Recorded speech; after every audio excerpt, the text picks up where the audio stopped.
Aizputē mākslinieku rezidenču centra Serde pagalmā šoruden goda vietā celti āboli.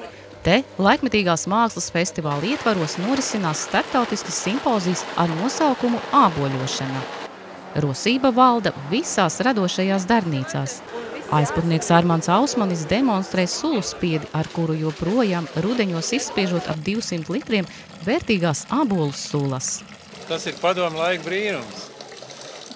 Padomu laikos katram tāda mājās bija. Jo tās rūpnieciskās bija ļoti tādas neražīgas, un tā katrs centās uztaisīt tādu nopietnāku. Bet tu jau var viņu laikam esi kaut kā uzlabojis vai kaut ko izdomājis vēl, ne? Šitā ir taisīt no sākta galva, paštaisīt visu. Un darbojas līdz šim baltai dienai. Jā. Cik tev pašam sanāk bieži to ābolus spiest šai spiedē? Ābolus jau spiež vienreiz gadā tikai. Jā, bet cik gadus jau teiksim? No šito spiedu, kad būs kā 30 gadus spiest. Jā. Spēks ir vajadzīgs, tomēr griezt to spiedu, tas nav tā tik vienkārši. Jā, drusku vajag spēku un laiku vajag, jo tā spiešana ir diezgan garlaicīga. Viņam ir jāizspiežās ārā un pēc laiciņa paliek atkal vaļā tas viss, un tad jāuzspiež atkal pa jaunu, un tā viņš pakāpeniski tek. Ziemas krājumos ālaži nodara ābolu kompoti un ievārījumi. Raitis un Jāna ķērušies pie ābolu mizošanas un griešanas, ko tā pa īstam darot pirmo reizi. Es parasti tādā veidā nenodarbojos. Bet šodien tā kā piekriti? Es parasti blenderēju. Jā, vienā masā es tā kā neesmu pieredzis mizot un griezt. Kā tad ir?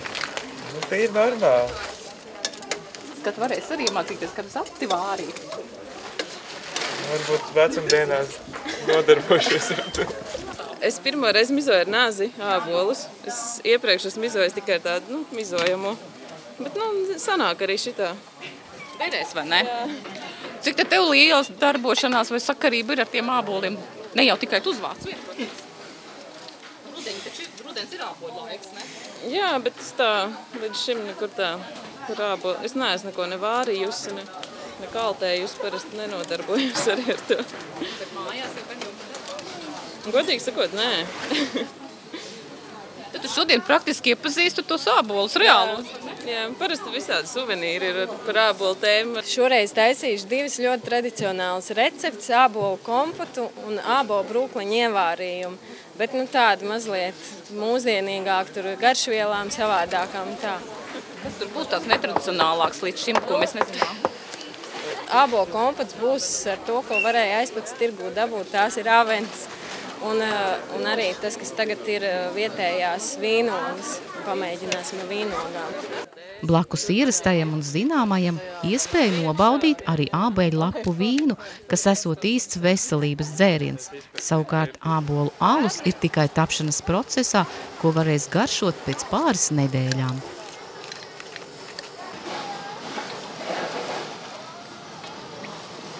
Cik labi, ka Ieva ir sagatavojis āboļus. Jā. Speciāli ābolisīgi, ne? Jā, šitie ir speciālie. Šitie ir no manas kolēģis un ilgadējas cīņu biedras Ievas Vītols, ar ko mēs izdodam visas grāmatas par tradīcijām. Un viņa dzīvo Murjāņos un svini savai meitiņai gada jubileju un nevar piedalīties, bet viņas āboli piedalās. Tagad pastāsti, kas te vārās pie katlā? Katlā vārās ābolu alus. Zini, teikšu tā, kad pētot tradīcijas, mēs esam taisījuši dažādas tradicionālu recepšu rekonstrukcijas, bet ar tradicionālo recepšu rekonstrukcijām vien nepietiek. Mēs esam sākuši arī eksperimentēt, un tā kā mums ir bijuši jau vairāki pasākumi, dažādas darbnīcas, piemēram, pagājušajā gadā mums bija aronija darbnīcas, tad tas bija pirmais eksperiments ar aroniju alu. Sanāca ļoti labs, un šī pavasara sākumā, kad mums bija tāds starpdisciplināls simpozijas par to, kā izmantot kultūras mantojumu un tradīcijas, mēs brūvējām nātru alu, kas arī sanāca ļoti labs. Mēs ceram arī, ka šis te ābolu alus būs brīnišķīgs un viņš būs arī Serdes 10 gadu jubilejas alus. Kas ir tās sastāvdaļas? Varbūt, ka var tomēr atklāt. Vai šo eksperimentu var atkārtot arī mājās? Jā, nu šo eksperimentu noteikti var atkārtot mājās, jo šo te kaklu mēs esam 4, 6, 8, 10 iesala ekstrakta burciņas. Mums pašiem ir beidzies dabīgais, nu kā saka, ne dabīgais, bet parastais iesals, un tāpēc mums nācās iegādāt iesala ekstraktu, kas arī ir labs un Latvijā ražots. Tad ir tāda burka, 2 litru burka ar āboliem. Es pielikšu arī kanēļa stanziņas garšvielām un arī sauju ar mežrozītēm.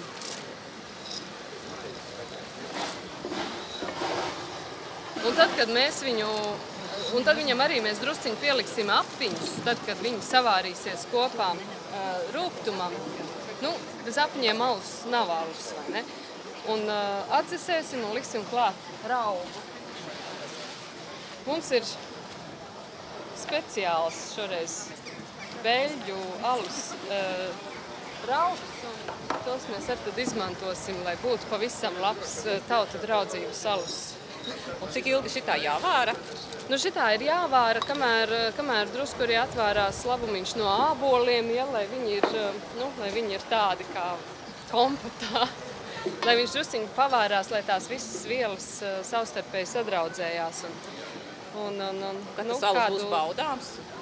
Alus būs baudāms, varētu pirmo probu pēc nedēļām 2. Mums pēc 2 nedēļām akurāti būs aronija darbnīcas, un tad mēs varētu šo te alus sākt jau drusku padegustēt. Ābolu smarža gaisā uzjumdīja bērnības laika atmiņas, to atzīst neviens simpozija dalībnieks. Netālu no šejienes ir riktīgi liels lauku mājas, kur ir tāda liela ābeļu dārs, un tad rudiņos mēs parasti viņus vācām. Visi tā saime sabrauc, mums tā diezgan liels.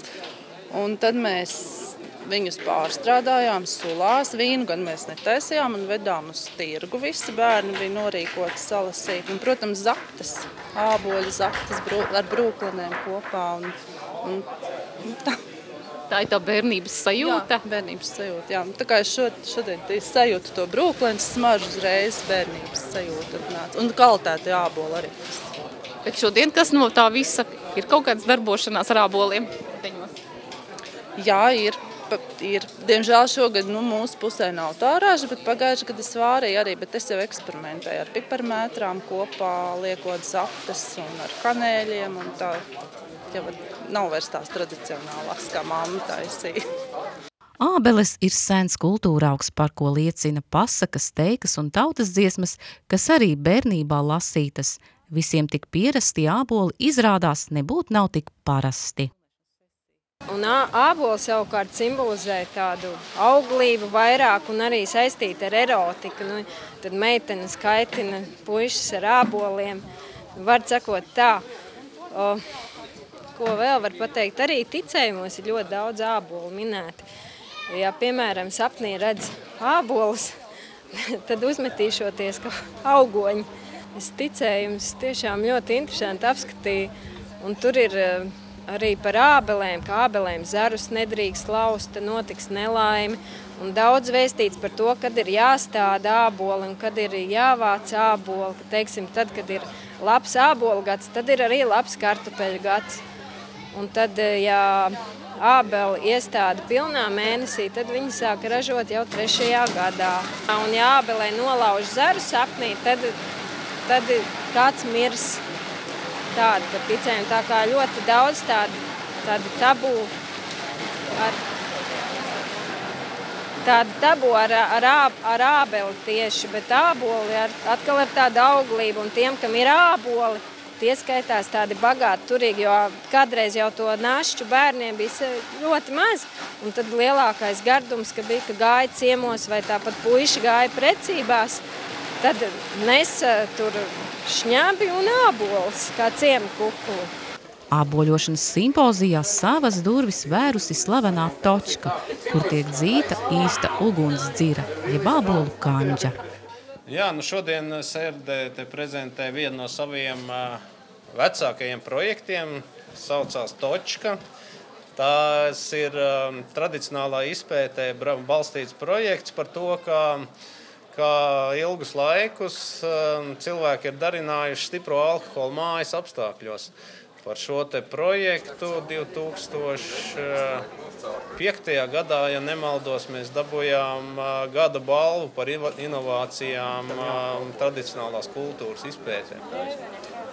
Un šodien šeit šis te brandavs, es saprotu, tiek gatavots no aboliem, ne?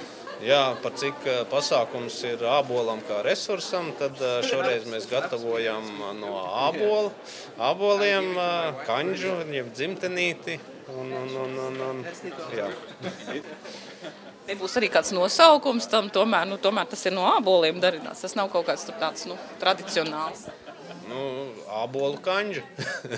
Kalvados mēs nedrīkstam lietot, jo viņš tiek darināts tikai Francijā. Pamazām tas process jau notiek, jā?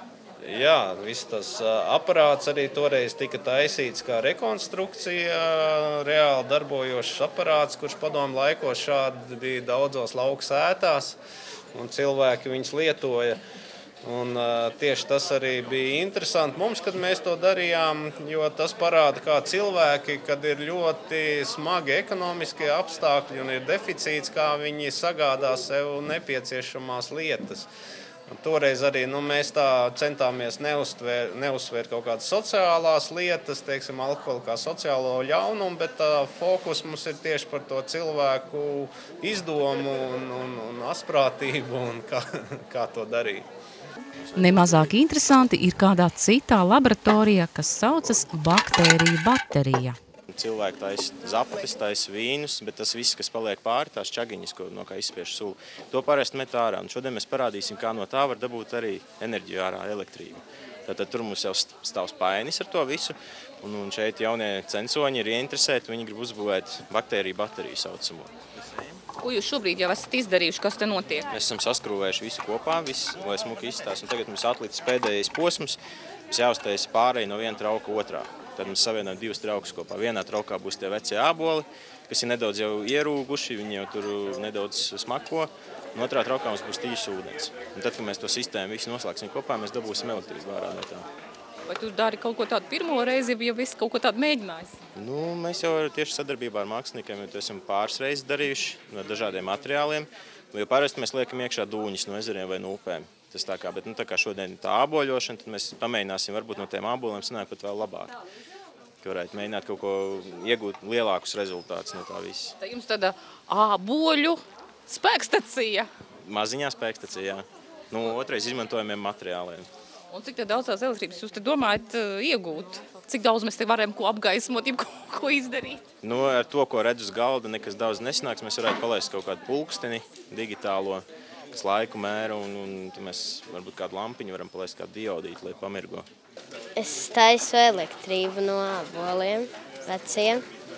Un šobrīd jau cik tālu esi ticis, ko tur esi sameistarojis?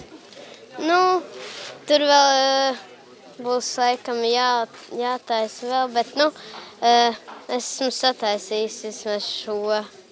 Kas tas ir? Es īsti nezinu, bet tur laikam liks iekšā tos ābolus. Tā būs? Tieši tā arī būs, jā. Kas šīs ir pa plāksnītēm un kas tur vispār notiks? Varbūt mazliet. Tas plāksnītis ir elektrodi, tāpat kā mums baterijās viņi ir vajadzīgi un akumulātoros tā arī šeit. Tātad tajā plāksnītē iekšā vēl oglekļa materiāls, uz kā tā baktērija jau virsū viņai tur patīk. Un tā ar to plāksnīti mēs dabājam nost tos elektronus, kas pēc tam mums ir tā elektrība, ko mēs pēc tam lietojam. Mēs jau vienreiz kaut ko tādu taisījām pedālē laikam. Tur bija no tiem dubļiem, bet toreiz mēs tikai paskatījāmies. Tas likās ļoti interesanti. Un šodien kāda ir?